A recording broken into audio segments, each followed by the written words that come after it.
In this video, we are going to talk about two international ETF provided by Vanguard and also BlackRock iShares. The first one is Vanguard VGS, an ETF that tracks over 1,400 international companies. The index is provided by Morgan Stanley and it has a management fee about 0.18% per year. The second one is BlackRock's iShares Global 100 with the ticker code IOO, and it follows the index from S&P Global 100 and it has a management fee about 0.4% per year. I'd like to say thank you to Pritpal for asking this question about VGS and IOO. Before we carry on, I just want to make sure you understand that this video is not a financial advice and it's purely informational, and you can reach the same conclusion if you find out about the data yourself. Let's read the ETF overview so that we can understand what VGS is all about. So the ETF provides exposure to many of the world's largest companies, and we're gonna dig deeper on what are the top holdings this ETF has and also what sort of weightings they have in terms of the countries, like how many percentage are invested in the US or in Japan. So world largest companies listed in major developed countries, so possibly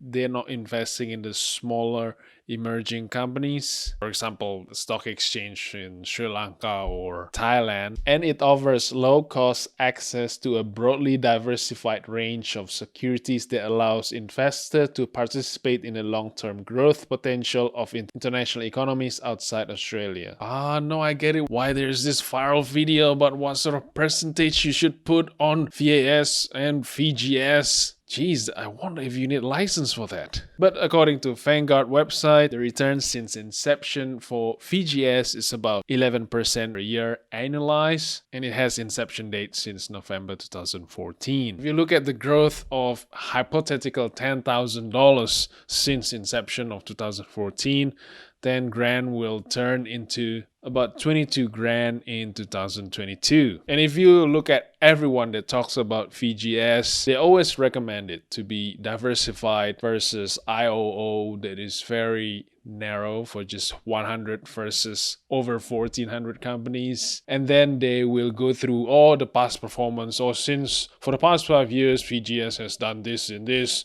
a double-digit return over years, and potentially it may be good. But my take is always to be realistic and being honest with you. And since this video is purely informational, and I'll stick to my usual boring message that past performance does not repeat. Meaning, yes, VGS has done 11% per year since inception, since 2014. An investor shouldn't assume that this will compound forever for the next 20, 30, 40 years. And in the previous video, we already talked about global IOO that is investing in the top companies with the best brands. You got Nike, Louis Vuitton, but if you look at the fund since inception, and they started the fund in the year 2000 in the peak of dot-com bubble, and from 2000 till 2011, for 11 years the index is not doing so well, you can see here. But since 2011 till 2022 it's been soaring. And if you think further as well, is that the index, the top 100 global companies into year 2000 may not be the same with the 100 companies in 2022. That's the whole idea, and that's why you're trusting S&P, Standard & Poor's, to filter out all of these companies and figure out what is the proper weight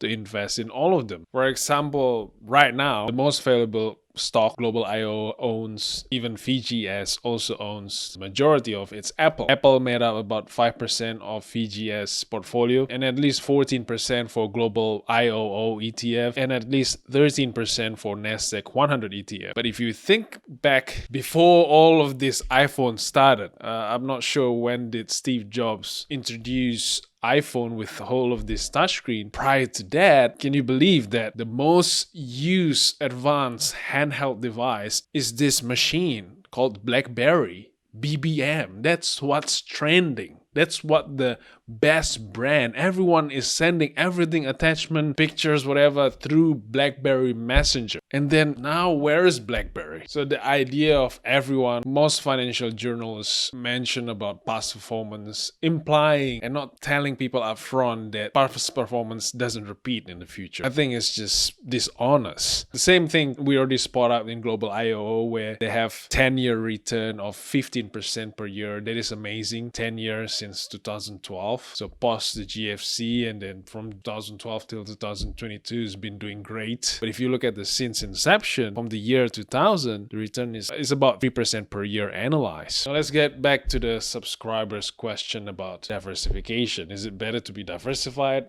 or narrow? Well, obviously, I don't have a direct answer about that, but I hope we can have a discussion about it. And we'll stick to the facts from Vanguard, and we'll start with the region exposure. So Vanguard VGS has at least 70% of its fund invested in US-based companies. And you can see on the top 10 holdings, it's all US-based. It's Apple, Amazon, Microsoft, Tesla, Alphabet, Google. And there's nothing wrong with that. They may be the best brand the world has right now. But let me warn you that outside US market, although they are considered well-developed countries like Vanguard mentioned, such as Japan, UK, and Canada, the stock market index may not be doing as well as the US market because their companies such as Japan, UK have different types of investor with different feel of bullishness and bearishness. And also maybe the companies itself are struggling to grow their revenue. Whereas, for example, Apple and Google, they still have room to grow. I'm not trying to sell you Apple or Google stock. According to some analysts, that they still have room to grow. But one thing is for sure, great minds think alike. If you compare Nasdaq 100 ETF, Vanguard VGS, and BlackRock's iShares, they agree that you have to invest in Apple, Amazon, Microsoft, and Meta platforms. Let's take Japan, for example. Japan's version of ASX 200 is Nikkei 225. And the index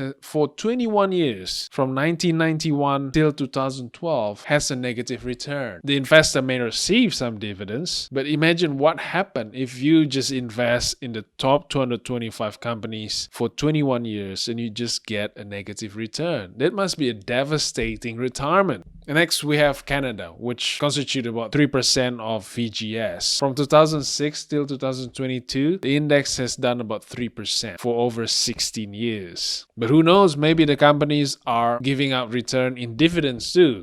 And for London Stock Exchange, UK, they have FTSE 100 index. If you look at from 2007 till 2002, just at around the peak of GFC until 2022, the index growth has been zero for that 15-year period. Again, I apologize that this video is not a direct answer type like, is this good diversification? Yes or no? Or is it better to be narrow with the best brands? But I hope you find this useful to have a discussion about this. Because we cannot do financial advice, but we can present to you informational and educational video, essentially with at least 70% region exposure in the US market. Everyone who is investing in VGS, in these 1,400 companies, is very bullish with America's future because they are quite amazing compared to Japan, Canada, and UK because they have soared over the two bad periods, over the dot-com bubble and also the GFC. I want you to pay attention about what just happened in 2022. Let's look at some of the stocks that is experiencing a major decline for the past 12 months.